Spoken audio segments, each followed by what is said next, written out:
Come on in. Whoa, whoa, whoa, whoa. It's way too close.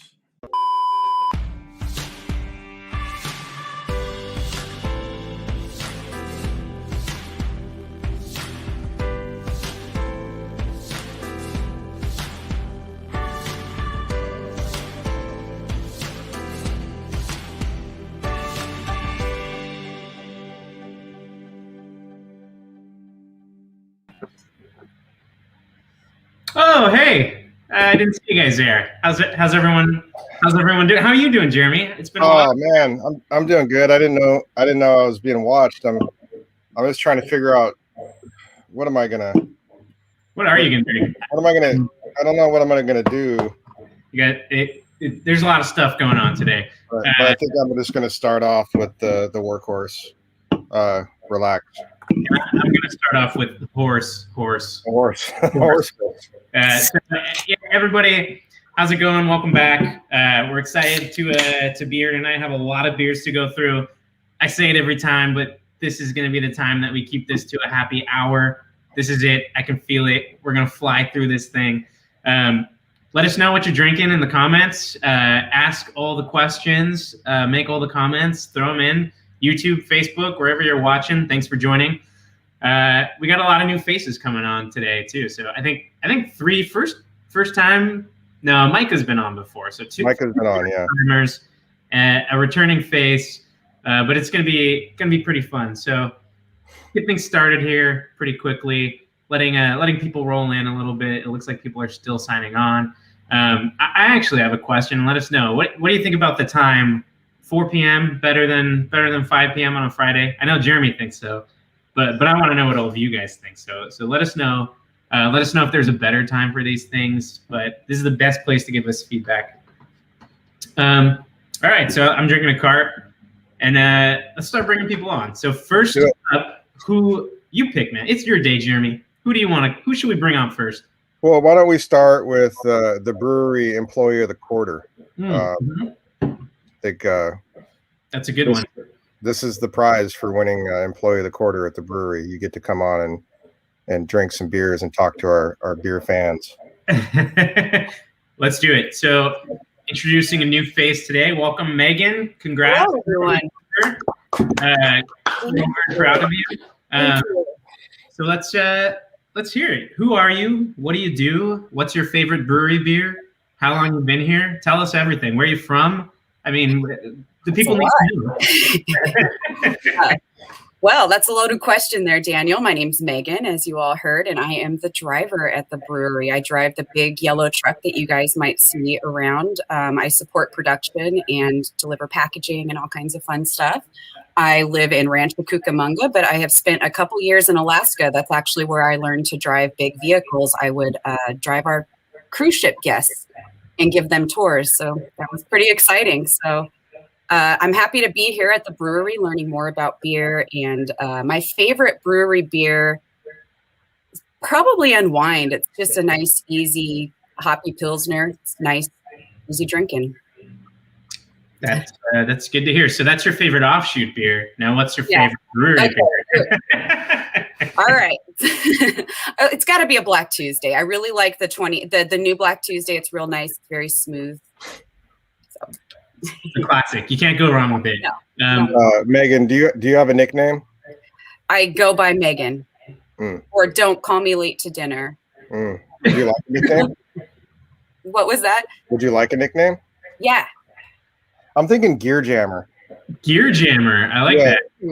Gear Jammer is kind of call called truckers gear jammers. You know, like there's a song, old country song, every gear jammer knows his name. You know, and it's That's I like perfect. it. Cool. What an honor coming from the sour one. Yeah, you have to get you can't give yourself nicknames. They have to be given and assigned. Thank you. I do. I feel like we just gave someone else a nick. I was hearing about this. We just nicknamed someone Falcon. I think I don't remember who. But wow, that's a sick nickname. That's nice. Yeah, I got stuck with this sour Jesus thing, and yeah, I mean, it's not all it seems. Is it an interesting story while we're here? I mean, is that a story you can tell us? Like, how did you get that nickname? Because I know you're not the type to give yourself a nickname. I'm also not the type to repeat stories too many times. I feel like it wears them out, you know, and I think I like to hold on to that, you know, just a little bit longer. That one's just for you. Okay, that's fair. I've told it a couple times. I think it's a little bit boring. The best kept close to your heart. Yeah. I'm gonna keep All right, let's keep this thing going. Megan, who's next? Who are we bringing on next? Oh, I'm going to bring on the person who trained me. Nate, you're up. Hi. Hey, Nate. Hey, how's it going, everyone? My name is Nate. I'm the warehouse operations supervisor, and like Megan said, I trained her, so I get just as much credit for her award as she does. So it's true. We're both, everyone wins when she wins in the warehouse. Wow. My favorite brewery beer right now is Ruekeller Dunkel. Easily, it's so delicious, and we'll talk about that beer a little bit more as we get within the happy hour. Favorite offshoot beer, I think Relax is the best hazy beer around. Nothing really beats that flavor. It's just so delicious. So, awesome. His name is Nasty Nate.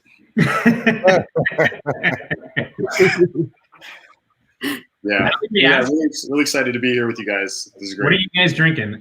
What's everybody cracking open to start? I'm going to start with my favorite, the Ruekeller Dunkel. I've got the cart. A classic, a great beer. All right, so it just came out. A classic. It's a new classic. Yeah. Okay, Micah. Micah, show us what's up, dude. What's going on, Micah? Howdy. Welcome back. Tell everybody again. How many times have you been on now? Twice? Just once. This is number 2. Okay, so you still get to give everyone the who you are, what you do. Newer face. Let's hear it. Yeah. So my name is Micah. I'm the lead brewer at the Bruery. Been there for 2 years now, and I will say my favorite offshoot is Relax, just because I actually will gladly admit that I stood in line when that released to buy that beer because I was that excited about it, and now it's exciting to get to brew it. Favorite brewery beer is probably gonna have to be the Ruekeller Helles, but I also have to throw a nod to the Blueberry Pancake Black Tuesday, because that's so good. Probably, in my opinion, the best variant that we've made of that yet. And then when you're talking Teru wise, still favorite there is actually the Tart of Darkness with raspberries and cacao. It got released back in 2018. I have a bottle of it that I'm still sitting on, and I'm going to save it someday for something special. Nice. That's awesome, man. All right, well let's get into it. So everybody watching along, we're gonna play it like we did last time. We're not gonna open every beer. We are gonna talk to every beer, but I think it's more fun of a happy hour if you just drink what you want to drink right now. Whatever sounds good to you is probably what you should be drinking. But we'll talk about all the beers, and if you have questions, throw them in the comments. We'll answer as many as we can when we can. So let's get to it. I think first up, we kind of just quickly wanted to touch on the new offshoot releases. So we got 2 returning brands with slight tweaks. So it's Cart and Horse. These were 2 of the first offshoot releases we did also, right? Correct me if I'm wrong, Jeremy, but I believe they were 2 of the earliest cans we put out. Yeah, they were somewhere in that first 3 months. They weren't the first 2. They quite possibly could have been the 3rd and 4th or the 5th and 6th, but right in that first couple months. So pretty cool can design, and we decided we'd like to repeat that. So other than the metallic look of it, it's pretty much the same package. And then I think Micah is probably the best one to speak to the beer, but the beers are tweaked just a little bit. The malt bill was tweaked a little bit, and the dry hopping was tweaked. to get better. For we wanted to improve on where we thought we were last time. Awesome. But before we go there, I just got a text. We have another friend joining us right now. Everyone's favorite tasting room face, the one and only Mr. Sam Durbin. What's up, Sam? What's up, guys? Wow, it's good to see you, man. We thought we were going to have you on today. Last minute, came through, excited. I think second time on, right, Sam? Yeah, it's my second time. I'm second time. That's awesome. So you get to do the new brewer thing and introduce yourself again. Let everyone know who you are, what you do, and what's your favorite brewery beer? Awesome. So my name's Sam Durbin. I got hired here around October, and I am one of the tasting room leads at Dunn, which is our original location. And my favorite brewery beer, right now, it's probably our Nitro Mild. I've really been digging that. Yeah. And is that exclusively on draft at the tasting rooms? Where can you find that? Exclusively at the original location. So it's exclusive. Yeah, I don't think True has a Nitro tap as of now. That would be correct. Micah, let's go back to it though. So tell us a little bit about these two beers. What's exciting to you about them, and what you think about them? Let's go. Well, I mean, I got to say, I definitely love IPAs. I love getting to brew them. And these are especially nice only just because we got to revise the malt bill, revise the hop, kind of bring it up a little bit more with a little bit more of our current hops that we're liking to use, and kind of get to play with that blend. And you get two really just incredibly juicy and just crushable IPAs, which are really nice, as a good supplement for, a big boozy barrel-aged beer. It's nice to have something fresh and juicy to crack open. Yeah, it's nice to sometimes just relax and have a beer. Yeah, a little wordplay. Pretty funny. Cool. Who else? Who's tried the beers out of everyone on here? Who wants to talk about it? Sam, you look like you got something to say about these offshoot releases. I love them. I think when you open up cart right out of the bat, super aromatic. You get a lot of flavor. I get a lot of peach. I don't know if anyone has said that yet, but say peach. Actually, I'm getting a lot of that too. Yeah, and some pineapple too, which I think is super awesome. I mean, not that we don't all know this and people listening to this, but it's so fun to see how hop character comes through in like real like aroma, We're not adding peaches to that. We're not adding pineapple. It's all coming from the hops. Or did we? Oh no, we didn't. We did not. No. Yeah, no, and that I think that's what makes the monthly releases fun is simple, not simple, but just tweaking the hop bill like definitely plays around with the flavors in such a crazy way. So it's always exciting to release those beers each month. But that's enough on offshoot. Let's keep moving, keep this party going. Next up, let's talk Dunkel. Someone's drinking a Dunkel right now, right? Whoever's drinking it's getting called out. Yes, Nate. Tell us about this Dunkel, man. What do you got? What's going on in it? What do you love about it? Well, I mean, we have the Root Killer series here. We have, Hellas, Mertzen, if I'm saying that right. We had the Pilsner, and now we have Dunkel, and it's just another home run. I think that is one of the most solid series of beers that any brewery makes in the world. And the Dunkel does not disappoint. It's super malty, just super drinkable. It's perfect on a sunny day on the Dunn patio tasting room and drinking it with the fellow coworkers. So, cheers. Cheers, man. What do you think? yeah, it's so fun to have a lager on. Like we do such good work with barrels, and we shine in the lager category. Definitely. Beer. Yeah. Yeah, I think that the lagers, the Root Killer series, is probably what you'll find a lot of brewery employees drinking out on the patio or after hours having a beer. That seems to be the go-to. Great beers. Jeremy looks like he has something to say about the dunk. I can't tell if he's. Yeah, I didn't actually. I had nothing to say, but I will say something, and I'll say something that I think is, honestly valuable. Like a lot of people don't know much about lager, and people think of lager as a a light-bodied, sessionable beer. I think that having a series like Ruekeller and very competent brewers and production management that has some skills with lagers and expanding that program, doing 5-6 of these a year, and then getting into the dark lagers is almost educational in a way to a lot of new people into beer who just don't know what a Dunkel is, don't know what a Dortmunder is, don't know what these different styles are. So it's pretty cool to be able to play in all those different styles. When we first said we're going to brew lager, we were really talking about a Helles and a Pilsner, and now we're kind of expanding and kind of building on that. So pretty fun and just I mean, not that the brewery needed 8 new styles of beer to brew, but here we are for a whole bunch of different new beers. So it makes it interesting, which is good. It does make life a little bit more interesting. I agree. That's true. So we got a question in the comments. What is the plan with the Ruekeller series now that you have added Dunkel to the Helles, Pils, and Marzen? Next up, we have a Maibach dropping in, I think, April. So we have kind of like, I mean, exactly what Jeremy was speaking about. We're not going to stop playing around in the world of lagers. We're making some great ones, and Ruekeller Helles is a core beer for us. That's one of our most easy to find beers and one of our most easy to drink beers. Yeah, I mean, that's kind of it. I don't know if anybody else has any Jeremy thoughts on the future of the Ruekeller series here. No, I mean, I think I got Jeremy thoughts for sure.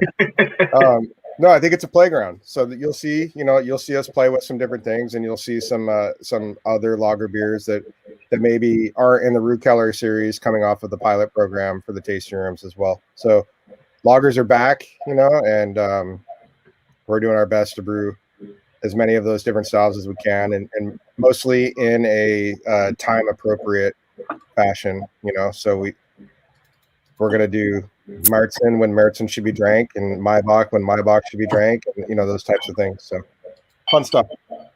Everyone put in the comments if they want a Schwartz beer. Schwartz Yeah, beer. I knew that was coming. I'm not a big fan of smoky beers myself, but got to give the people what they want. Sure do. Okay, let's keep this thing going. What did we drink? We did Dunkel, Cart, Horse. Let's move on to Seahorse. So kind of a theme you'll see this year is a bit more cocktail inspired beers. We've done them, and we it's not something new to us, but I think we just kind of planned the year out with that in mind, that we enjoyed them and we wanted to play around with them. This month in particular, we have a couple tiki inspired beers. I think you'll find a lot of guys at the brewery who are involved in the process love the tiki culture and tiki cocktails, and so obviously inspired by what we like to drink on our own time. So it's a really interesting beer. I think Jeremy's probably the best guy to start off, kind of explain what the beer is. So do it, Jeremy. What's up with Seahorse, man? Oh, okay, thank you for renaming, placing the name. I was like, what beer? Is it Seahorse or My Zombie? So Seahorse, thanks guys for the product placement as well. That's very, very, very key. But yeah, as Daniel said, we've been making a lot of cocktail beers for a lot of years. Most of those cocktail beers we've made are very classic, classic old cocktails that have been around 50, 60, 70, 80 years. We're talking about the Manhattans and the old fashions, and even the Ramos Gin Fizz, where we had the Imperial Cabinet beer. So a lot of old cocktail beers. A little bit this year we're looking at like a lot of these tiki style things, and with the tiki cocktails, there are some cocktails that are built in subtlety, and there are some cocktails that are just over the top flavor bombs. Seahorse is an actual cocktail name for a tiki drink, and it's a very simple bourbon cocktail. And if you drink a lot of tiki drinks, you know the bourbon isn't like the main spirit they use in cocktails. It's usually rums and other island sort of spirits. But this one uses bourbon, so this is a sour blonde beer aged in bourbon barrels. It's a very great cocktail, but it uses mint, allspice, nutmeg, and uses orange juice and lemon zest in the cocktail along with bourbon. So this was built using a sour blonde base beer, bourbon barrels, orange zest, lemon zest, and then all those classic tiki cocktail spices, the allspice, nutmeg, like I said. And then I think one of the most beautiful thing about this beer is the use of spearmint on it. It's a very subtle spearmint, and mint is so easy to go over the top on. And it really truly can ruin the way you can continually taste something. So the thing with this beer is subtlety. So the bourbon flavor is subtle, the citrus is subtle, and the spicing is subtle. And I think the spearmint is used expertly. It's not how I should say that. It's used superbly. No, it's used I don't know. Guys, Masterfully. I don't know, masterfully. Yeah, masterfully. I like that. So the guys at Drew, led by Keith, really nailed that beer. So it's a beer that drinks subtle but full flavored. I'll just take that right into my zombie if we can, just to talk about that beer, because that's our second beer in the month of February that's tiki inspired. And this beer is a mashup of several different tiki cocktails. But this beer truly drinks not subtly. This is a low carb. By low carb, I don't mean carbohydrates. I mean low carbonation. But big beer, like full of flavor, full of alcohol, full of all of the you know when you go to a tiki bar and they're lighting things on fire, and they use those little, I don't even know what you call them, those little candle things that keep things hot, and they light all this stuff, and that burning fuel smell, like that ambiance and the aromatics you have in a tiki bar, like it's all summed up in this beer. And I think it's absolutely fantastic. I think, Mike, I don't know if you have that on ice, but I wouldn't judge you if you did. Oh, you do. Look at that. So you put on some ice with a little accoutrement in there, and I think you really have like a really fantastic mocktail at that point. But anyway, two very structured but different beers. One subtle, one heavy-handed, and just a hint of things to come this year as far as like some of our cocktail-inspired beers. Awesome. Well, I'm gonna run through it seems like everyone's drinking it. Who's not drinking? What is everyone drinking right now? Okay. So we'll run through that.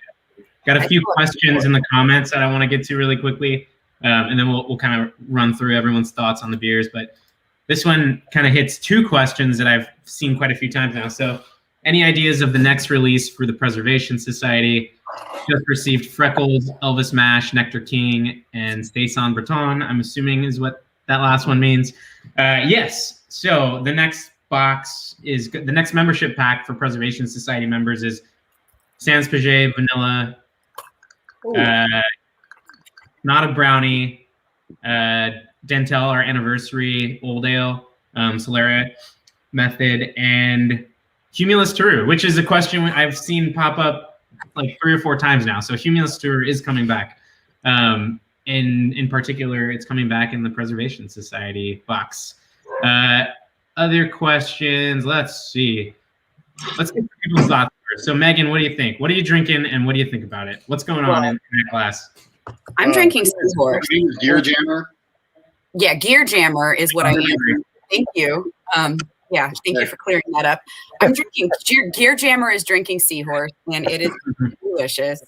It's nice, refreshing. It makes me want to be in Maui or the Tupelo. Very good. It's good to hear. Nate, what you got going on, man? I had the Seahorse, which, like Sour J said, it is. I get a lot of citrus on the nose, and then when you actually drink it, you get the cinnamon, the nutmeg, and that spearmint does just round it off perfectly. I love it. The My Zombie is definitely a punch in the face. It's super rum barrel heavy. It does drink like a cocktail. It's crazy. So it's super delicious. It reminds me of being in a tiki bar for sure. Did Nate? Did you lower your lighting to bring in the tiki bar ambience as you drink these 2 beers? Oh, you know it. Yeah, I thought I noticed that. It's got the light in the back, like the. Yeah, looking good. That's the mood. That's what I'm here for. Yeah. Just need a fishbowl, dude. Micah, how's it on ice? What's going on with that ice? That's beautiful, by the way. Beautiful. I gotta say, it's incredible. The day we took this beer out of the barrels, I said out loud, I was like, I'm gonna drink that on ice. And I got some looks, a little bit of shade thrown my way from a few people around. I was like, I don't even care. Because like we make amazing beers, but every now and then we make a beer that you could probably convince someone wasn't a beer to start with if they didn't know it.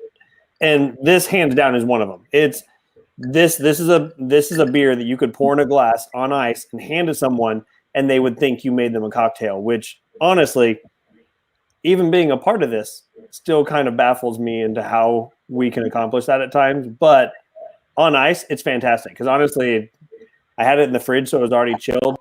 I'm also using an ice ball, so it's got one round bit of surface area, so it's chilling it but not watering it down. So that would be my recommendation. Pour it on ice, but don't put it on like pellets. Either way, on ice. I mean, drink it fancy too. If you're gonna drink it on ice, drink it fancy. I'm with you. Sam, I don't know why, but you just seem like a guy who'd be into tiki. Maybe it's the Hawaiian shirt you have on. I don't know. But what are your thoughts on the beers, man? What do you think of them? I love the My Zombie. I think a lot of times, and I could be wrong, but I think I'm right on this, rum barrels come to breweries pretty beat up. They're pretty used.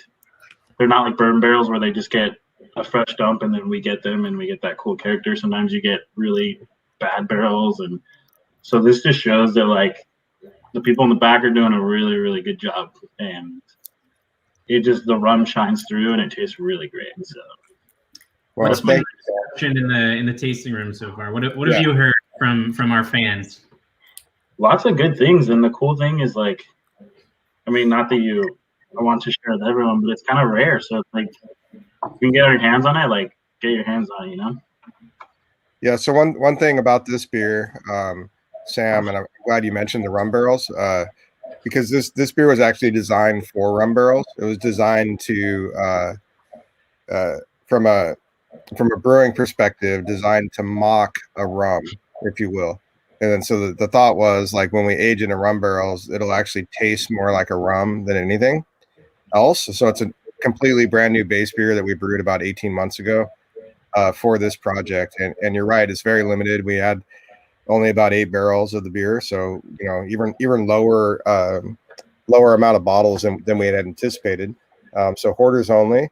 But the good news there is we have rebrewed this base beer and it's in rum barrels and we'll be using it for another project later in the year on a brewery beer.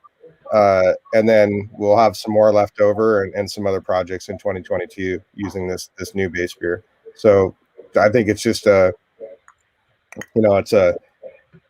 we're happy with the beer, but we're also happy with what we learned making the beer. And then I think it's going to translate into some other beers. So this isn't this isn't a stout that's treated to taste like a tiki beer. This is a fully designed beer from brew day to today. Amazing. Cool. Yeah. So hoarders only, super limited. So I think it was one included to a couple of the groups in the Hoarders Society. And for as far as like extra bottles for sale, there's I want to say less than 100 left. So if you like the beer, now's probably the time to jump on it because that's going to be gone, and that's one that's not going to be coming back in the archive sale this year. So if you love My Zombie, jump on it. Super limited, fun beer. All right, let's keep going. Oh, here's a good question. Any alternative ideas in the works? So a little off topic, but a great question. Any alternative ideas in the works in case the anniversary celebration gets canceled again? Yes, 100%. We kind of have a few plans going on, and obviously it'll all be predicated on what's going on in the world at the time, what we can actually do.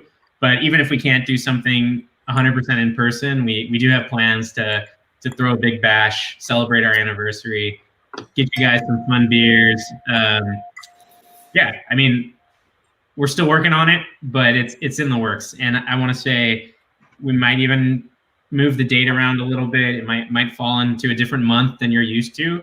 But that's just because we want to make sure no matter what happens, it's a special event. So great question. Yeah. We don't fully know the answer yet, but we're going to do something, and it's going to be awesome. But it's completely front of mind. We're actively meeting about it and trying to figure it out. Absolutely. Okay, let's keep going. Let's have Sam. What do you want to try next? What do you want to talk about? Love bites if we haven't already. Oh, All right, let's do it. Love bites. Micah, how hands-on were you on this project? So, I mean, maybe you walk us through the process. I know strawberry is always a fun ingredient to work with in beer, but yeah, why don't you run us through it? Well, so we actually we did this last year. We did Love Bites last year, and then this year, I have to say, honestly, is so much better. There's a lot more attention put into the strawberry. Last year we had a good chocolate stout with a hint of strawberry, and I think this year, I mean, we hit the mark. Like this, to me, like it smells like a semi-sweet chocolate that had a fresh strawberry dipped in it. Like it's not just like oh yeah, there's some chocolate and there's some strawberry. Like this is a fresh strawberry dipped in like a nice gooey chocolate, and I think, and again, that because it went through a couple stages, and where we had it, we're like, okay, we think it's good, and then we're like, you know what, it's not quite there, and we actually had to like make a couple moves and get a little bit more strawberry into it to make sure that strawberry came through at the right level, and so sometimes it makes a little bit more work on our end to make sure that we have not just the right flavor, but the right aromatics and the right palate, just because a little bit of strawberry might be a hint, but we need this to be like, because a chocolate covered strawberry isn't chocolate with a tiny strawberry. It's a strawberry that's just covered in chocolate, so the strawberry has to be prevalent. Like you have to think about ratios in those flavors. It's like so many people make s'mores and like the chocolate is everything. And it's like a s'mores is like 50% graham cracker, the chocolate is just one small, like a quarter of it, and so it's the same thing with a chocolate covered strawberry. The strawberry has to be the prevalent flavor. And I mean, we did it here for sure. Strawberry slapper. Strawberry slapper. Yeah. Like that. strawberry slapper. It's a future release. Well, it's a beer name. Taking notes. Yeah, I'll look forward to it. Taking notes. Nate, what do you think about this one, man? Oh man, I was a big fan of Love Bites last year. This year it's even better, like you guys said. It just reminds me of that first love. When you first fall in love and you just give it all. Give it everything you have, and it just comes through in it. And I think this beer is amazing. So good job, guys. I have a question though. Was Love Bites barrel aged last year as well? Yes. Yep. Okay, yeah, it's super good either way. I loved it last year. I love it this year. The strawberry and chocolate is amazing. It's a very interesting beer. Nice job making your lighting Valentine's Day appropriate, Nate. Yeah, you're on your game today, dude. Let's go. Let's go. Love it, man. All right. Anybody else have any like burning desire to say anything about Love Bites, or we'll keep going? I think just to add on to the strawberry thing, it's like it just shows how we're really good at being innovators for beer, because strawberry, when you add to beer, can go wrong and it can be really awful or go band-aidy, and that is definitely not the case with this. So. Not at all. Cheers to the brewers, huh? Yeah. Thanks, guys. All right, let's keep going. Thanks for that. Let's move on to Natty Noir. This is one of my favorites this year. Natty Noir, great package, great beer. Jeremy, you want to kind of talk about the project a little bit? This was a pretty fun one and right in your house. Yeah, sure. So it's I mean, the name kind of lends to it. It's hopefully we'll get Natty Nate, as a nickname out of it. A little more appropriate. But it's kind of a play on the natural wine game.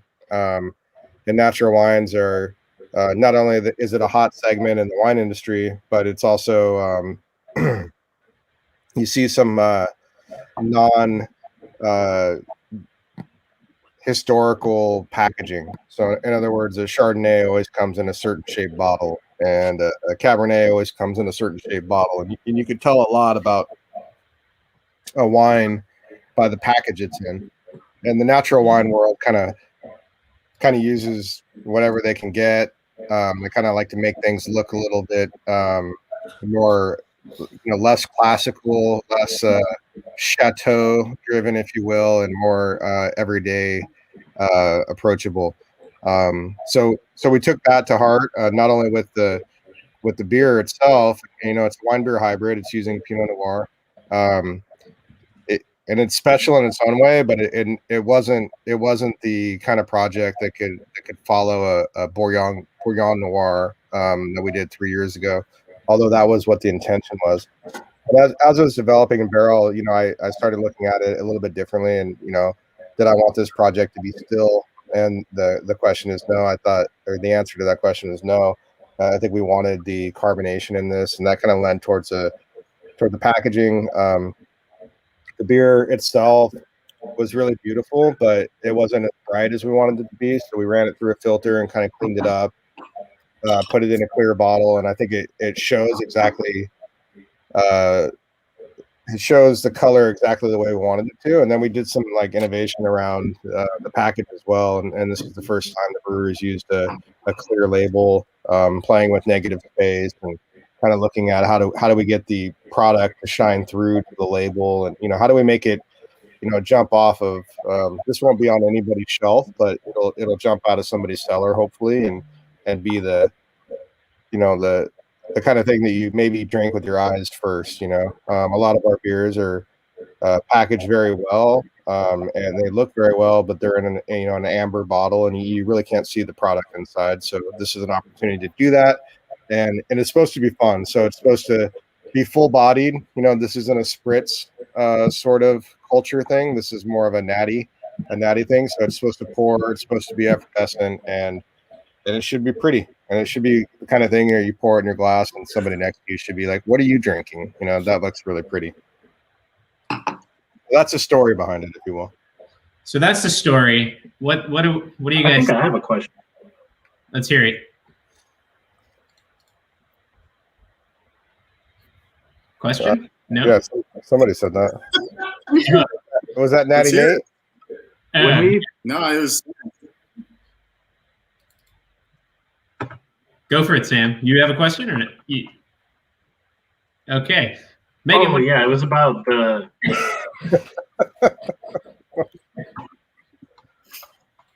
But my internet's being bad. This is This is one of Gear Jammer's favorite new beers. So why doesn't she tell us a little bit about her experience with it? There we go. I want to chug the bottle on a beach.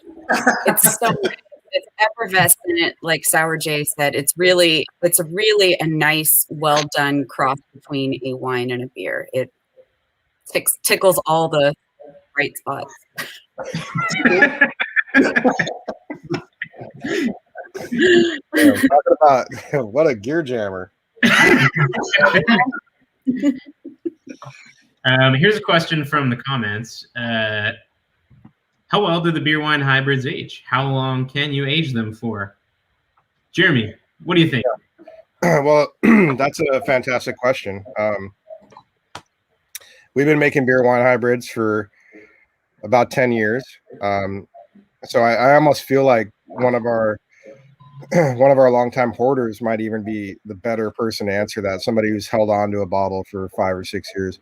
But all that being said, we do taste our beers and sensory on the regular at the brewery. Excuse me. And ideally, we believe a beer to be fresh and ready to drink when we release it. But beers are made to hold up. They're made to be stable. You know, they're not packaged because they're going to go bad if we don't package them. They're packaged because we think it's at the right point. So ideally, what I would say is, you know, drink what you can when you get it, so that you can at least get that upfront analysis of the flavor of the product. And then if you're smart, and I don't mean that like if you don't buy 2 bottles, you're not smart. But if you're smart, you'll buy a second bottle and you'll age that one, and then you'll play that game at home yourself and say, this is what it tasted like, you know, the month I bought it or 3 months after I bought it, and this is what it tasted like a year later. But to just really brass tacks answer the question, if it's under cork, like in other words, if it was bottled with a cork, I would say, you know, I would say anywhere between the day you buy it and 2 to 3 years. If it has a crown and it's in a bottle like Natty Noir, I would say just drink it now. It's not gonna. I can't tell you it's gonna be bad a year from now, but I can tell you it's not gonna be better. It just won't be better a year from now.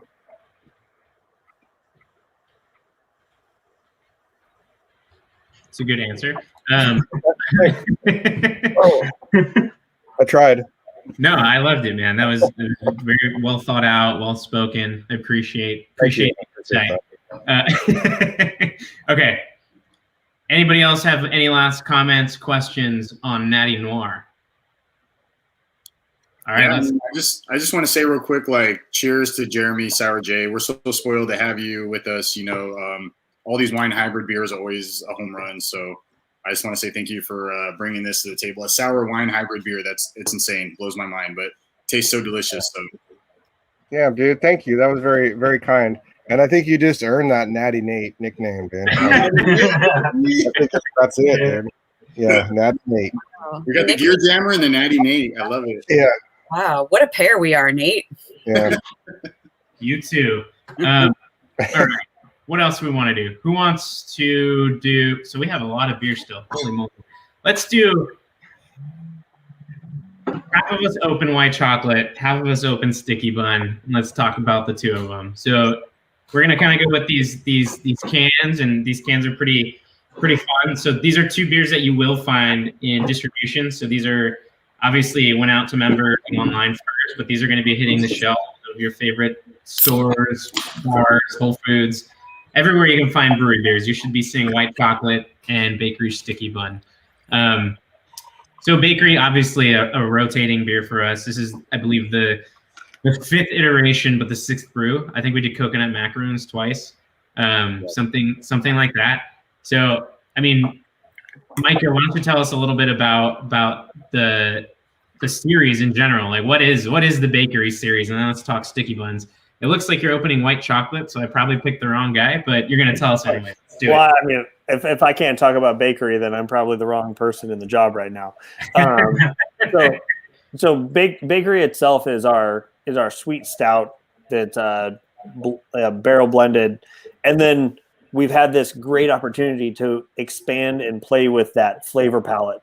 You know, so we went with, you know, we had coconut macaroon, and then we've gone through these different like variations of it, and sticky bun is just another great iteration of that series where we're able to then, you know, add in this like the pecan, cinnamon, maple, and really just bring the flavor of that like through, where you're like, oh, like, I mean, I would say the best description is I'll bring home a can of that, and my wife, and I'll be like, hey, do you want to open this? She's like, no, let's open that on Sunday, and we'll make some breakfast to go with it. Like that's a perfect like breakfast pairing beer, in my opinion. I know that there might be some question about calling it a breakfast beer, as in like drinking at 9 a.m. But who doesn't want to have like a fresh baked sticky buns while you're cracking that open too?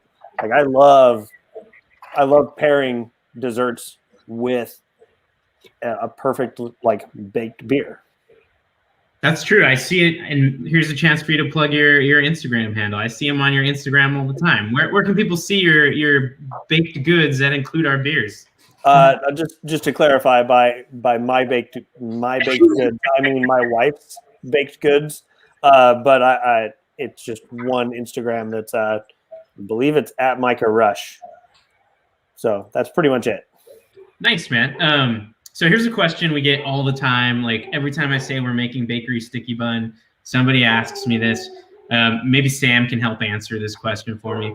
But what is the difference between a sticky bun and a cinnamon roll? I don't know. And everyone's always asking. So I'm hoping you can walk us through it. So cinnamon roll traditionally has frosting, and sticky buns don't. A lot of times, sticky buns are like, in their name, they're really sticky. You pull them apart, they should like ooze, right?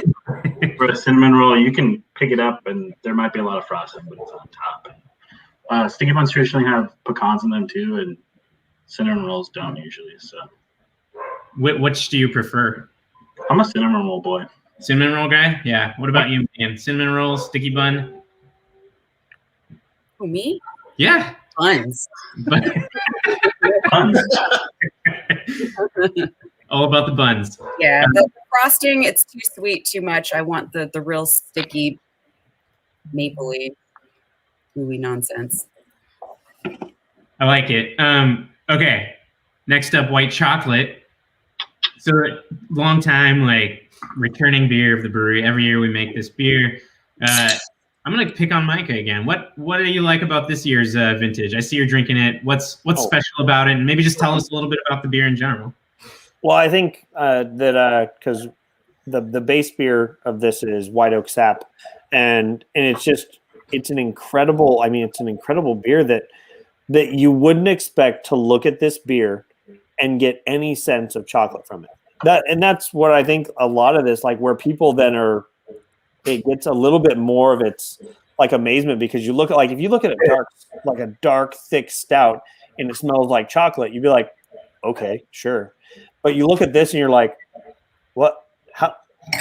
You want to like double, triple take on your glass because you don't necessarily believe that it's there, and so just the balance between like the cacao nibs and the vanilla in this beer, like it brings so much flavor. That you're like, oh, how can I have a light, clearish beer that tastes so chocolatey? And that's why it tastes like, to me, it tastes like white chocolate. Because white chocolate, you look at it and you're like, is this going to taste like paper? And yet it has a lot of flavor. And I think we accomplished that here. Yeah, I think you have you're right on with that description. I think, White Oak Sap is a base beer that we have that we don't package on its own. Like, we don't package that beer without adjuncts. It's a fantastic beer as a barrel-aged beer, and I think it gets lost throughout the year. We have multiple stouts coming out every year, and only, on average 2 to 3 of these wheat wine style beers. And white chocolate is the perennial favorite of all of that, and I think it comes out every February, and it's the only month of the year I personally drink that beer is when it's finishing and when we're making it. But you forget about it over the 11 months of the year. And then when I taste that beer again, I'm like, holy shit, that is a good beer. It's a really special beer. And it's one of my favorite beers at the brewery for sure. Well, you convinced me to open one. So I'm gonna sip on some white chocolate now. Yeah. Nate, what do you think about it? What do you love about white chocolate, man? Oh man, this is one of the most decadent beers that we make easily. It's solid year in and year out, and it never disappoints. It's so good. It's you get that cacao nib, you get the vanilla bean, but it's all about the barrel aging, and all of it just comes together so nice. So it's definitely a fan favorite, and a lot of people in the that I work with love this beer. Shout out to Kyle Krauser, it's his favorite beer. But, He's going to be about white chocolate. So yeah, he's on vacation this week. We miss him, but I hope he's ripping white chocolate. Yeah. He told me he's fixing up his garage so he can build a studio so he can come on one of these things with us. So I'm excited to see what that looks like, and excited to have him on. That's going to be fun. Oh yeah, that'd be great. That'd be great. Fantastic. All right, let's keep going. It's time to get into the big beers. Um, Sam, what do you want to open, man? Black Tuesday Reserve or Portified? Let's go Reserve first. Let's do it. The big boy. Black Tuesday was my first love. So, if it was your first love, I mean, let's talk about it. Tell us what you love about Black Tuesday and what you love about this iteration. Oh man, where do I start? Pressure.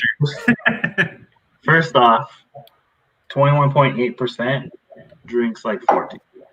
It's time does really good things with this thing, and it's cool because we have the reserve, right, and then we have the Grand Reserve, so it's cool to see how aging handles all that, how it continues to develop in the barrels, and how we add it into different barrels. This one I think is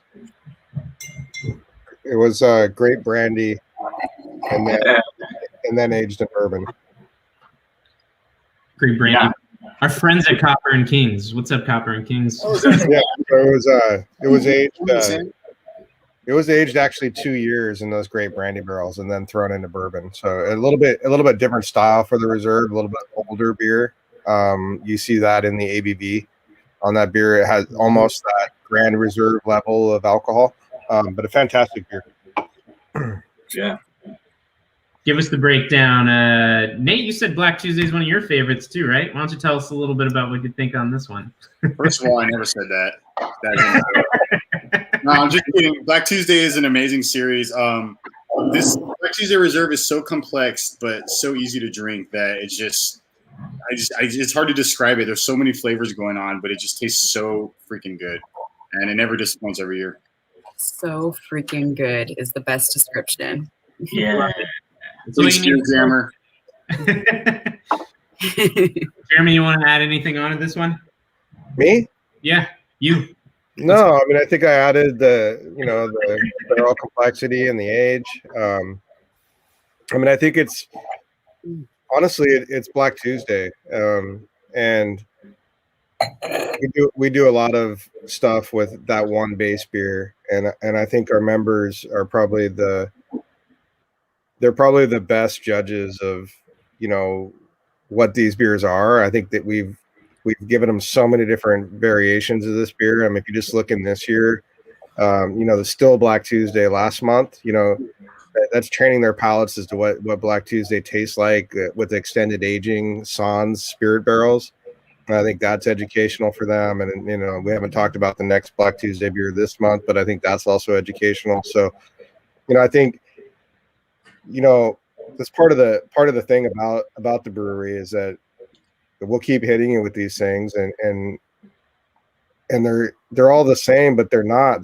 They're all subtly different, and that's what makes it really fun. If you have a Black Tuesday bottle from 2016 and one from 2020, and then this reserve versus the 2018 BT reserve, like they're all so different, but it's all the same. It's the same beer. It's the same recipe. It's the same. It's the same, but it's so different based on not only who's making it, but the barrels and the time spent. So I don't know. I think Black Tuesday is one of the funnest beers we make, just because there's so many variations of it, and it's used so much in so many different things. So Eric Loper is asking, does the brandy barrel come through much? I would imagine the brandy barrel would overpower the bourbon barrel. Thoughts? Who's got it open?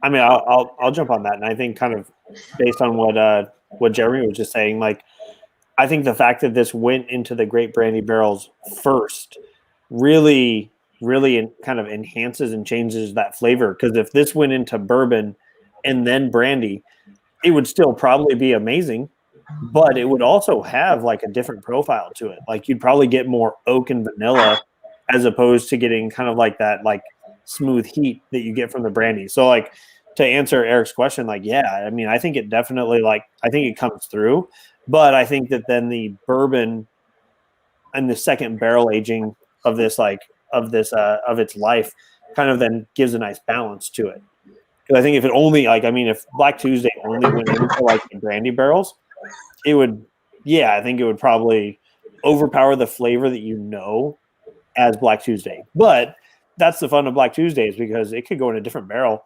Like we did the rum barrel aged Black Tuesday, and that beer tasted like a completely different beer next to anything else because of the way the barrel impacts it. But I think this barrel aging, sitting in those for so long, then going into bourbon, really brings out like a nice smooth, but also like really nicely heavy beer.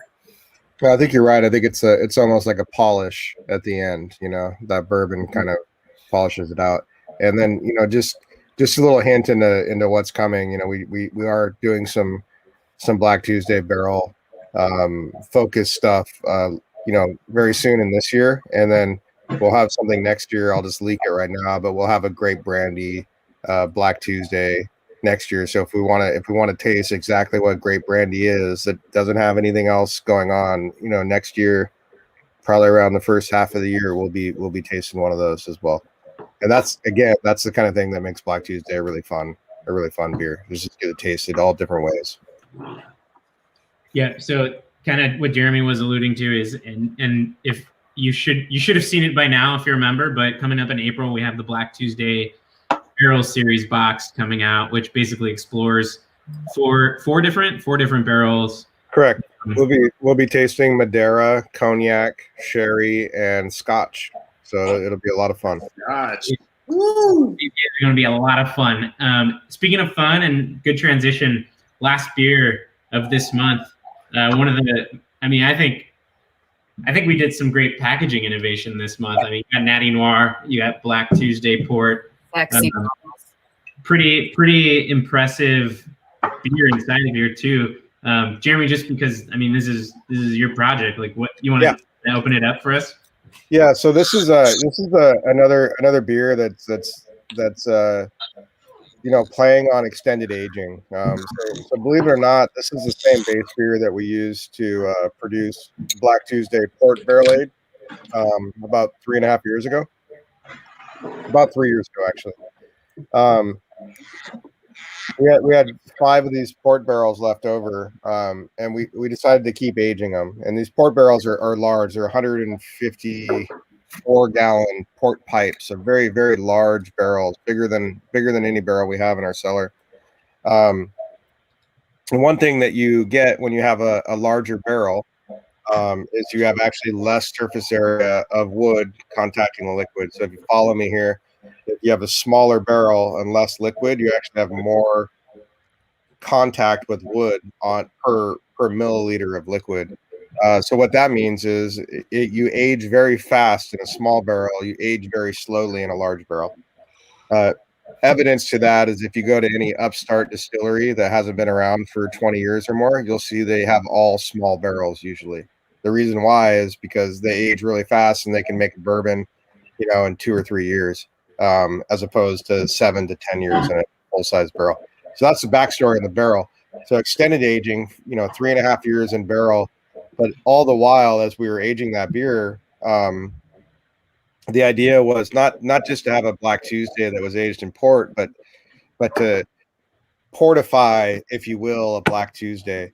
And what that means is as time goes by, your barrel is evaporating, H2O or water. That's scientific for water. I don't know if you guys are. What was that you said? I don't know if you guys call it science. Whoa. I'm pretty sure. Hey, Jeremy. We like to speak in layman's terms here. Water. Water. There we go. I was checking my homework and making sure the H2O, H20. I'm sorry, I was mistaken. H20 water. But ideally, water evaporates from the barrel, so therefore the beer itself, or the wine, or whatever liquids that's in there, is concentrating. So it's actually concentrating, getting greater flavor and higher ABV as well. So had we left that in barrel, just like that at 19% or so, eventually at this point it'd be 22% alcohol. So basically what we did is we reverse engineered the way they make port in Portugal. And instead of letting this thing just keep concentrating, we deconcentrated it by adding grape sugar to it. So therefore, bringing up the sugar level in the barrel aged beer and bringing the ABV down a little bit, and then trying to balance that. So letting it age a little bit more. So every year during harvest, we put in more grape juice, basically topping the barrels with grape juice.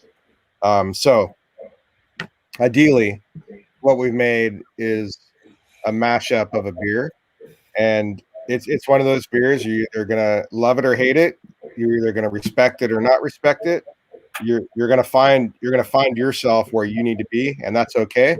Because we tried to make a conundrum of a beer. Well, that being said, we wanted to finish the experience. So if I'm telling you this is a beer that's supposed to be an influenced by a port and it tastes like a port, and I want you to think it's a port, then we wanted to put it in a port bottle.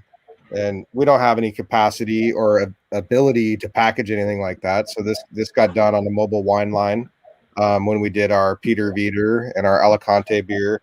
So this package back, packaged back in October. So this has a cork finish, bar top cork, just like you'd find on a bourbon bottle or a Scotch bottle or whatnot, or a port bottle, which is basically where that design comes from.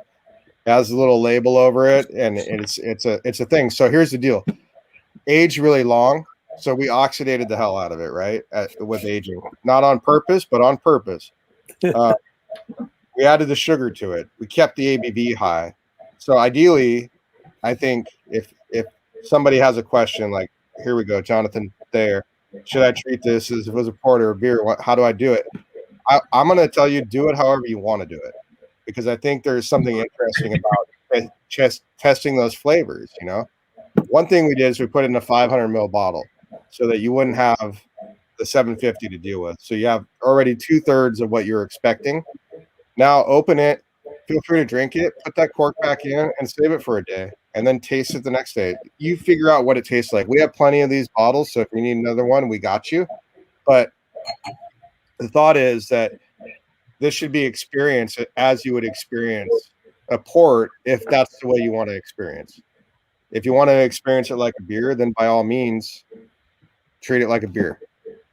One thing I can tell you is that my feelings won't be hurt if you don't like it.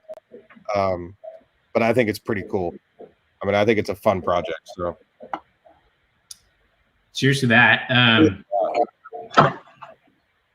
Second bottle I opened. I had to try the Black Tuesday port.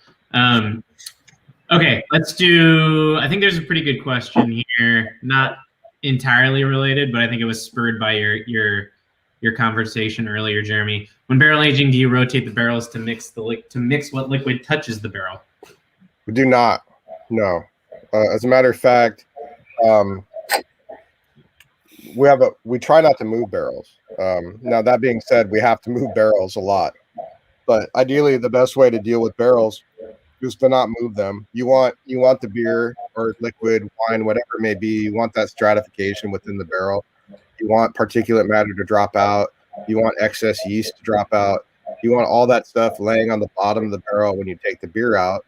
That way you have less processing to do later on in the beer's life. As Micah would know, there's a lot of times where we do Black Tuesday every year. We centrifuge that beer.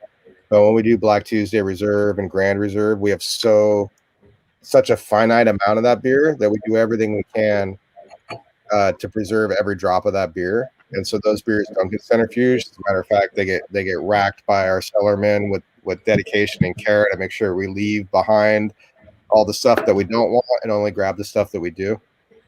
So yeah, that's the story on that. Sweet. Anybody really enjoying this and feel like they just have to get something off their chest right now? Say a little bit about it. I would like to shout out the Warehouse Boys, who have spent quite a bit of time putting the packaging together and hitting it with a heat gun to ensure that the top is nice and sealed for everybody. They've worked really hard, so hard that they all ran off with the bottle that I opened as soon as I opened it. They're enjoying it. Good. I hear them laughing. That's awesome. They deserve it. I think that's a good shout out, because pretty much every time, just for our members to know, like every time we have a grand idea or a packaging innovation, I'm always and then they have to rush. Yeah, there's a lot of work. There's a lot of work to be done by the whole team, and our warehouse staff is huge on getting us the help we need to finish off those packagings or doing the repacks on boxes and all that kind of stuff. So big shout out to them. Thanks for mentioning them, Megan. You're not wrong. Yeah, good shout out. Cheers to all you guys. Yeah. Here's a good question for Sam. Will we be able to try the port beer in the tasting room? Oh, so to my knowledge, we didn't do any kegs of this, correct? That is correct. I know that we had our Social Tuesday last week, and we did allocate some bottles to open for that special event for the members. I'm not opposed to bottle pouring this, but let's just make it. I'll say it right now. We'll do bottle pour. We'll figure it out, and we'll get you bottle poured in the tasting room. Yep. So yes, you can get it. You can get in the tasting room, everyone. What else do we got? So we got some questions coming in. Before we get to those, so we'll let some questions fill in. I think that's all the beers that we have for today.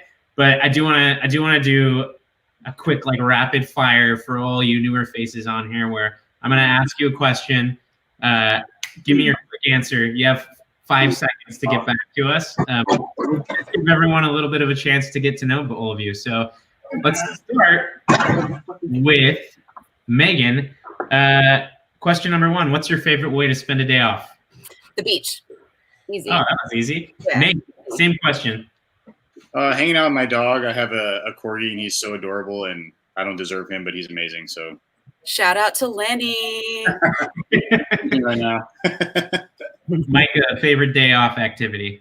I mean, aside from baking with my wife, definitely woodworking. I love woodworking projects for sure. Kind of tapping onto that, if anybody went to last year's Black Tuesday party, Micah set up shop and had some really cool projects that he handcrafted from barrel staves and barrel heads. So keep your eyes open for some of those projects. Again, those were awesome. People loved them. Well, I have a Black Tuesday barrel on my patio right now waiting for a little bit of love, so you got that. Sam, favorite way to spend a day off? Oh, man. Honestly, I like drinking with my friends. My family. That's why we're all here, baby. Yeah, Sam, special damn serving. One of my favorite things to do when the world was more open is to go to Pizza Port. Get a pizza, some wings. That Get pizza, a couple fingers. I love that pizza, man. That's That's where you'll find me on my days off. All right, next up, Micah, what is your favorite ice cream topping? Ooh, favorite ice cream topping? Yeah.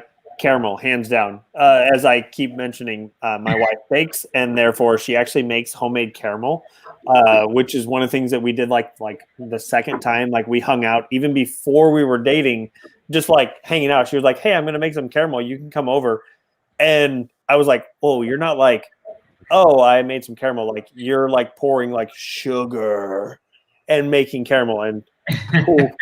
and since we've been married, she's also done some pretty interesting beer experiments with caramel. Okay. One being the vanilla barrel Black Tuesday that we did. And don't worry, anybody who's in the comments, it only took like 2 tablespoons, and I drank the rest of it. But she definitely put that into a caramel, and it was amazing. Amazing. I was gonna keep. Everybody knows Jeremy so well. I was gonna keep him off of this, but it looks like he felt like there's an appropriate answer to this question. Looked like he was nodding off. The topping. The caramel response. Yeah, the only suitable topping for vanilla ice cream is olive oil and salt. Yeah. That is it. I'm telling you, that's my jam. That's your pinch emoji. I like that new emoji they got. Olive oil. All right, Megan, what's the proper answer to this question? I'm not nearly as fancy as Sour J. Hot fudge. I like how it like hardens when it hits the cold ice cream. Those textures. That is Me? fancy. You gotta have fun. I mean, olive oil and I don't even have ice cream toppings. That's why I put olive oil and salt on. that's fabulous. Just go through my pantry. I'm like, what's gonna I'm go? not as fancy as Sure, let's do it. Dave cow, and I do roast coconut. And Nate, what do you put on your ice cream, man? Nuts. All right. Sam, ice cream, what's the topping? Honestly, my topping was always vanilla, or olive oil. Nice. All right, couple fancy ones over here. It's so good. Have you ever had olive minute? They used to have a location in Orange, but now they're in Redlands, or they always were in Redlands. I have not. Here's a good answer. The proper topping for ice cream is more ice cream. Solid. Okay, we're going to do two more, then we're going to answer a few questions, and then we'll call it a happy hour. Let's go with Micah. What's the last TV show you binge watched? Oh, I mean, honestly, The Office has been on rotation since it aired. So I typically watch The Office, like, and I'll start up on season 1, watch it through, and then when like the last episode ends, I'm like back at season 1, and I'm completely good with that. Except for the fact that Friends is on like 9 different channels 8 times a day, so it's on our DVR. So every day we record like 25 new episodes, so it's just always there if we need it. Megan, binge watch. 30 Rock. That's The Office. It's funny every time. Every time you watch a new episode, there's something else, some funny little Easter egg that you didn't see the last time. I'm consistently quoting it. I'm sure the guys at the warehouse, if they've watched 30 Rock, know that all of my comedy is stolen straight from that show. Megan, you're right. It's almost as good as The Office. I'm gonna fight you on that, Micah. We're going to have a conversation later. All right. Just because I want to know, Jeremy, what are you binge watching, dude? I don't binge anything, brother. Just Nothing? Yeah, I know when to stop. Nate, binge watch? Right now, I'm binge watching Mad Men, which is an amazing show. I love that show. Oh man, That show. I just want to drink like whiskey every day because of that show and just be a better man, wear a suit and a tie, and just be all business. So it's been an amazing experience. I love that show. Yeah, I just want to be able to have like a bar in my office. Yeah. And Why can't you? and have meetings. I delivered you kegs to your office. Yeah, but I was like meeting. I want to have a meeting and be like, well, so what are you having? Yeah. Like 9 a.m., just pour a drink. No question asked. I tried for a minute. I had that bourbon in my office for like a week, and then I took it home because I was like, "This is working." I'm talking full bar cart with ice. Like it gets stocked. You know, every 2 hours I get fresh ice. Like boy, so cool. Sam, what you binge watching, man? Hell's Kitchen. That's like my favorite show. Oh yeah. Yeah, I like Gordon Ramsay yelling at people. It makes me feel better about myself. All right, last one, and then we're gonna answer some questions. He'd yell at you too, Sam. I'm pretty sure. Let's go to Sam. Last thing you read. What's the last book you read? I don't read it. Everyone's quick on the binge. I got one. All right, Jeremy, let's hear it. I just reread Edward Abbey, The Monkey Wrench Gang. So I don't know if you guys are familiar with that, but it's Edward Abbey was a desert conservationalist, and in the 60s he wrote a book called The Monkey Wrench Gang, and there's about a whole bunch of people that would like extremist environmentalists who would go out and drive bulldozers off of cliffs and light up, construction equipment that was damaging environmental lands and whatnot. It's pretty cool. Pretty cool. Okay. All Micah. right.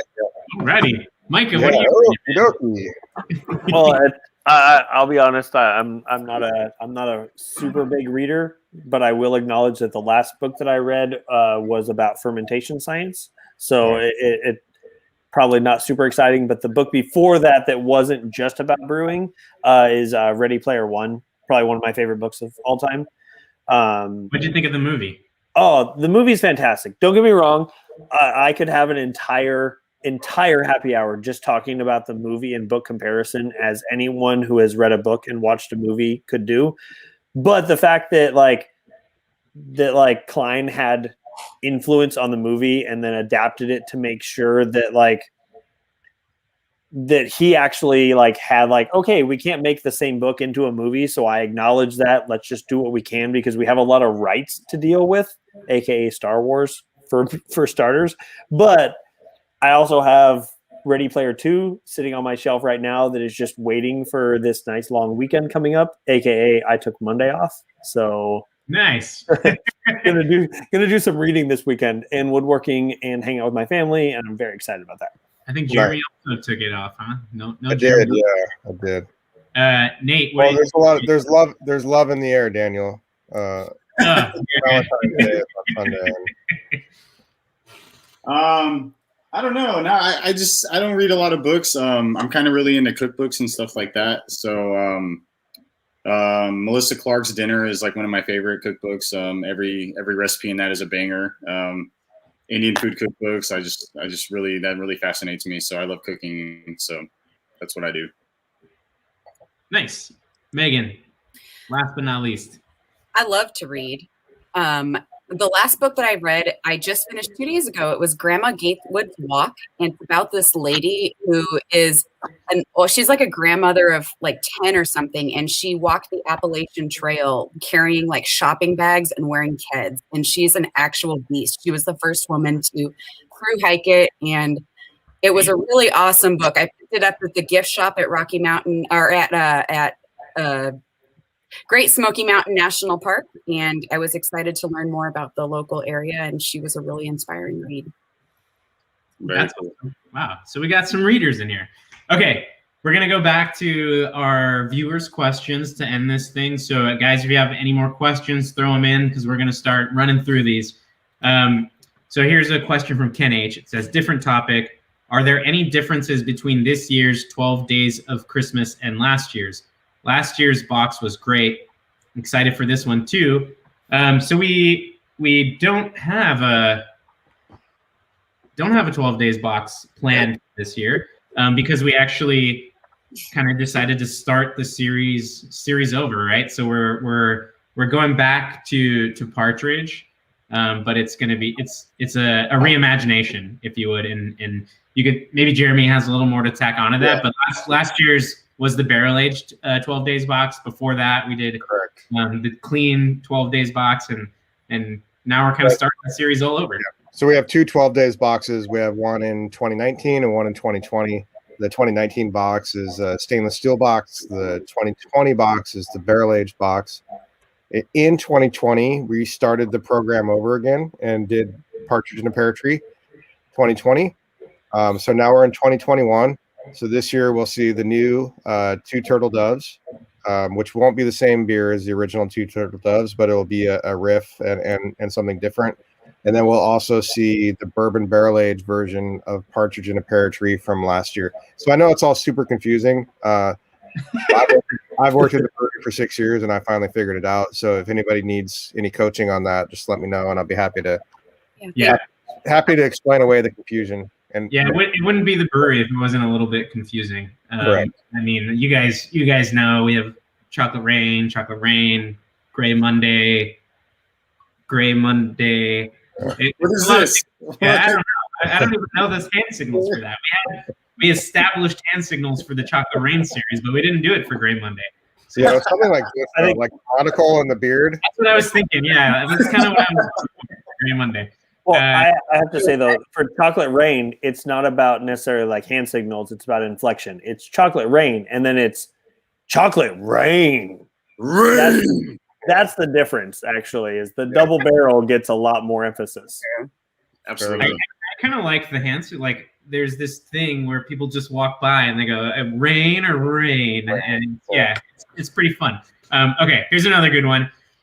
How do you choose what wineries to collaborate with, asks Comedy Crush. I'm assuming they don't own a winery just because Comdaddy Crush is the name, so probably not a loaded question. But Jeremy, probably the best guy to speak to this. Yeah, I mean, collaborations are very similar, whether it's beer or wine or anything, or if it's a restaurant or a food collaboration. We like to work with our friends. and we like to make new friends. So it really is that simple. If there's somebody that we get along with, and maybe we meet through barrel sourcing or whatnot, then and projects are born that way. A lot of the Copper and Kings, using apple brandy and grape brandy barrels. But then a lot of the wineries that we work with are personal friends of the brewery, either through professional connections or the love of each other's products. So there's a lot of winemakers out there that really love some of the things we do, and then we obviously absolutely love wine and like to play the brewery card when we meet a new winemaker we like, and be like, hey, you want to trade some beer? Some wine? Send us some wine. Send us some wine. Yep. So kind of in that vein, I saw a question earlier that was asking if there are any exciting collabs coming up this year. I'll take a stab at like some of the ones I'm excited for. Are we do have another round of the Horus collab, barrel-aged versions of Curiosity and Chocolate Curiosity. We have the Homage and Celador collabs, which are going to be fucking fun. I mean, we just like those brands. We like those guys, and it's going to be a pretty cool project. We have, I think, the return of the Answer collab, so the barrel-aged version of the Bonancer coming up this year. There's a lot. I mean, Three's Co-Company, barrel-aged. There we go. Moxa and Microphone. That's going to be another fun one. Yep. I think that's most of them. I mean, there's a lot this year that we're excited for, but we'll tell you when they're ready. Here's another good question. Besides bourbon barrels, what is the most reliable spirit/wine barrel to work with? Can the answer to that be rye bourbon? Just rye. Absolutely. There you go. I mean, I was thinking about jumping on this earlier with the My Zombie, because we work with a lot of different like barrel aged spirit barrels and rum barrels, like we were talking about earlier. I love rum barrel aged beers, but they are hands down the worst barrels to work with, partially because they show up to us really dry, which means a lot of work by Ryan, our barrel lead, to make sure that they're actually going to hold the beer in them and not leak. But rum barrels also have the bung on the top. Like the barrels actually stand end to end as opposed to laying sideways like most like bourbon and wine barrels. And so therefore trying to then take that beer out of the barrel is really rough, because with a small amount of pressure, you could actually pop that bung out of the side and dump the beer if you're not paying really, really close attention and doing your job well. So from the cellar side of things, rum barrel aged beers are wonderful, but they're terrible to work with. But bourbon and wine makers, they have the best barrels to work with, if you ask me. Outside of bourbon barrels, I think Madeira barrels, when we get to work with them, are some of my favorite, partially because they're really pretty also with the birch that's wrapped around them. So from my end, I really like Madeira barrels. Yeah, I think that's well said. All right, let's keep going. Let's see. I saw a really good one. I don't know who this is directed at, so I'll just ask everyone. Dude, did you like Space Force? Yeah. Jeremy's face tells me he doesn't know what Space Force is. No, I watched 2 episodes. Didn't like it? No, I felt like I was binging and I had to turn the TV off. Got self-control. Megan, sounds like you liked Space Force. Was thumbs up? I did. It was so funny. I think this one was directed at you, Micah, when you were talking about Ready Player One. And The Office. And The Office, and it seems like you like Space Force, so that was an easy one. Yeah, absolutely. It's literally The Office, except Steve Carell is now in charge of a branch of the military, but it's the same show, so therefore, yes, fantastic. So here's one. Any milkshake ales or beers coming soon? I think that's a simple no if I know the line plan off the top of my head, but maybe I don't. So, Jeremy. We have a milkshake IPA coming in November. Third October. Shaken, right? Yeah. Okay, so we're bringing back the return of a milkshake IPA. You heard it here first. Yeah. Can we handle all the boys that are going to be coming to our yard? I can't. Oh, 2004 reference. That was sick. Yeah, I can't handle that. But what do you suggest pairing with fortified food-wise? We can go around the table. I think for me, I probably would just drink this after dinner. I don't think I would actually pair it with food. It's more of like an after-dinner drink to me when I'm sitting around talking shit with my family or my friends after we're nice and full and ready for something dessert-like. But that's just me. Everybody can do their own thing. yeah, I agree though. I'd use it as a after dinner drink, if anything, paired with. It depends on how you eat your dessert. You know, some people like to end a meal with cheese. I think it would go really well with cheeses, especially a funky cheese. But I think also chocolate is kind of, you're going to play into that sweetness. If you have a nice bitter chocolate to go with it, I think that'd be really good. And then, you know, not to talk too much about tobacco, but you know, Oh yes, yeah, smoking and or something outside. kind of do go together. You know, That sounds pretty nice. Maybe I'll take this bottle of port and go sit outside and have a cigar after this. yeah. Who else, Micah? What would you pair this with, man? I would go two ways. I would either start with like a really really like long smoked meat. So like I want like a red meat that's been in the smoker for like 20 hours. So it's just got a lot of like robust but dry flavor. Or I'd go like Jeremy said, and I'd go with like a really really stinky provolone. Like I want this to be like a stinky cheese, and then this like because while it doesn't necessarily like in the same way land that like it drinks very sweet to me, and so therefore like I want to balance that with like some funky cheese, maybe even actually like some spicy like Italian meat. For Christmas we like to do my wife and I we do from Claro's in Tustin, if you've ever been there. Like they're a great deli, but we always do like a huge spread from them. And so like get some like I don't know like some spicy meat and really stinky provolone, and then this would go great with it. Or like a really good like herb smoked meat. Herb smoked meat. Yeah, that sounds.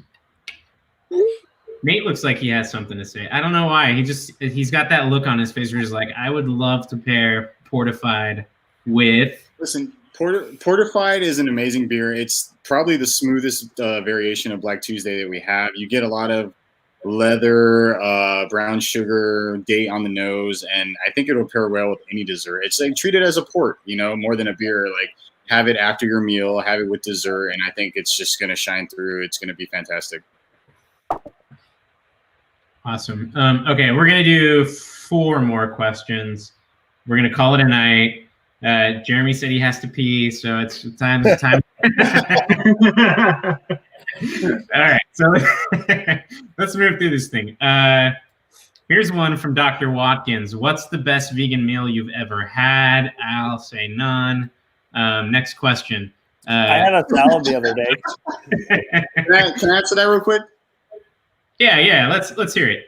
One time I brought vegan taco meat to a taco party at work, and I hope Nate Watkins had some, but it was for you, baby. So hope you enjoyed it. Here's a quick like rapid fire. Obviously, I think just Jeremy and Micah are on the production team, but ideas can come from anywhere. So let's go first. Let's go to Sam. What would you like to see brewed? And this is actually a hard question because I can't even think off the top of my head what we haven't done. Oh man, I'm always pushing for that dark lager. So I mean, the Dunkel was a perfect answer to that. I'm a Schwartz beer lover. Black lager is my favorite. I was thinking it'd be cool to do like a nitro white chocolate with like chocolate cookies, do a little cookies and cream thing. But I feel like we've probably done that before. All right, taking notes. Micah, you're up, dude. I mean, I was gonna. I have a lot of weird ideas, definitely, because from the innovative side, I think we could probably pull them off. But I want to play around with some weird ingredients, and the definite. I would say the beer that I want to brew is, like some sort of maybe like a nitrogenated like English bitter, using wormwood. Like I want to try using like a non-hop bittered beer. So like I want to go like weird old, like long before traditional style. But if that weren't the case, I'd say smoked porter. So Yeah. Very nice. Very nice. Nate, what do you want to see come out of the brewery? I got a couple things. Maybe like a barrel aged horchata, if that's even possible. Maybe like a triple haze boy. Something like that. That would be pretty sweet. So, just push the boundaries of what we already do, which we do every day anyway. So, I like it, Megan. There's a really great brewery in Alaska, in the town that I lived in, that does a really nice spruce tip ale. And I'd really like to see something with spruce tips. Spruce tips is a really great flavor in beer. It's either creamy or lemon, depending on how you taste it. And it's always fascinating to me.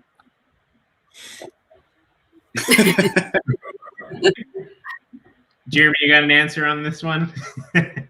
No, I'll brew. I'll be a part of brewing whatever. Like, it's fine. Very humble. Very humble. Yeah, no, it's fine. I mean, honestly, like I love to hear all of your ideas. I'm not sure that I think you echoed everything I see in comments. People are asking about smoking wood. There's your smoked porter. Somebody was asking about barrel aged horchata, and Nate hit that one. Honestly, like the ideas come from everywhere, and the execution comes from people like myself and Micah, and then everybody else that you see for the support. So honestly, like, doesn't have to be my idea to be a cool idea. So I like hearing everybody else's ideas, and we can work with that. You guys are just the guys that make our ideas come to life, and we thank you. That's right. What if we do like a vanilla olive oil thing, like the ice cream you like? Oh, that would be fun. That'd be interesting. In a lager. Yeah, All right, I got two more questions, then we're gonna get out of here and let everybody enjoy their beers. I saw it. I can't find it now, but I did see. Oh, here's a good one. Any more dessert, fortified wine, and beer hybrids planned? Maybe an ice wine style beer. I think we've already made this. If you haven't tried Elevage, Elevage is packed similar to fortified. It's packaged to resemble an ice wine. It drinks like an ice wine. But as far as future plans, not maybe. Jeremy, again, sorry to keep throwing it on you, Jeremy, but you probably are the best guy to answer this one. Yeah. Well, okay, I'll tell you. So for dessert, fortified style products, we made Fortified Black Tuesday, and as you see the bottle Micah's holding up, he's holding up Elevage. So that was like a white dessert, a dessert wine style product out of Teru. And then to speak about ice style, we made oh boy, I'd had the name in my head. We made an ice style Sauvignon Blanc beer at Teru about 3 years ago. It's called La Demente. And basically what that was buying Sauvignon Blanc grapes and then putting them in a freezer. We bagged everything into like 50-gallon trash bags, put it in this coffin freezer, froze it, and then pressed it. So essentially what we did there was mimic an ice wine. What that means is you freeze essentially all the water inside the grape freezes, but the sugar doesn't. So when you press it, all the ice stays behind, all the juice comes out, and you end up with like 45 to 50 bricks juice, which is very, very, very, very sweet. You don't get a lot of it, but we made a beer with that called La Demente at Teru. So let me ask you this, Jonathan. How many of these bottles are you going to buy? I'll make as much as you can buy. I love making them. And I think people like to try new things. So we just have to wait a little while and see how the feedback is on these last 2 beers. And I mean, I think there's a place for them. You know, can we make 10 a year? No, I don't think that's the style. But you know, 1 or 2 a year, it's totally possible. Yeah, with Elevage, after we released that, like I got a little sneak peek before we bottled it, and I was like, "Ooh, I'm gonna drink this like an ice wine," and I absolutely, it was wonderful that way. Like I drank it like cellar temp, and it was incredible. And then I drank it super cold, just like I would drink an ice wine, like real cold, and it was wonderful. Like, and then I drank it like over the course of a couple hours to let it like change temp to like almost ambient, and it was really interesting to see the flavor profile change over the course of that like hour. So if you grab a bottle of the Elevage, start it cold and then slowly work your way to ambient. That's my opinion. It's not the rules. It's my opinion. I say try it. I like See it. how you like it. I like it. It's a good, I think that's a good strategy. a good segue to the last question we're going to answer tonight, unless somebody throws an amazing question in right now. This is the last one. And it kind of spoke to what Jeremy was kind of talking to earlier, was how often do you make beers for you rather than because the market says they will sell? I mean, I can't speak all to it, but I can say, I mean, just look at My Zombie. Look at some of the beers that came out this month. I mean, we don't know if they're going to sell because we haven't done stuff like that before. So I think part of the thing that makes the brewery in particular so fun is that we're willing to experiment, and we know that comes with failure. So, you know, like we make stuff because we want to, and we think it's going to sell, but we don't know. Like I have no idea. And tell us what you think about My Zombie, and that if you like it, we'll bring it back. If you don't, then maybe it's one of those ones that we say we wanted to do something cool and new and exciting, but didn't quite hit. So that's my take on it. But that's just my take on it. So I don't know. Jeremy, thoughts? Yeah, I would say, you know, everything we make is for you, not for us. But that being said, we're fortunate enough on the production side of things to be able to work in a playground. And what that means is that, you know, not only do we have these things that we need to get done, but we have passion projects too. You know, we latch on to certain things that are, I don't know, repeat myself, passion projects. You know, there's certain things that are really, really important to me. And there's certain things that are really, really important to Darren. And there's certain things that Micah is probably watching that he thinks like, you know, this is really important to me. And it takes all of us, you know, to make everything the way it is. But ultimately, you know, I'll just say right now, like if you're a club member of the brewery, you know, I'm going to ask for your blessing and I'm going to ask for your forgiveness. We're going to push boundaries, and we're going to make things that we think are cool, but we're going to make them for you. And, you know, what we want to hear is your voice telling us whether you like it or not. And obviously, if it could be a respectful voice, that's great, you know, but it doesn't always have to be. But just understand that we're not trying to make the same beer over and over. You know, we're trying to make different beer every year, and we're trying to keep you all engaged. So the easiest way for us to do that is to try new things. And as Daniel said, with that is going to come a little bit of failure. But the successes are always that much sweeter when you're distancing yourself from the failure, if you know what I mean. So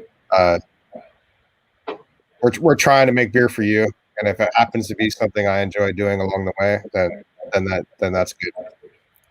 Just to add on to Jeremy's point of give us feedback, guys. Like email societies, like post on Beer Advocate, comment in the section. Like we love your feedback and we need your feedback.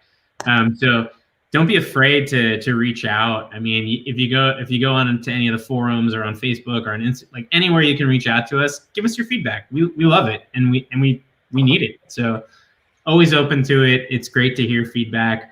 It's always great to hear good feedback, but we, like Jeremy said, like we'll take all feedback.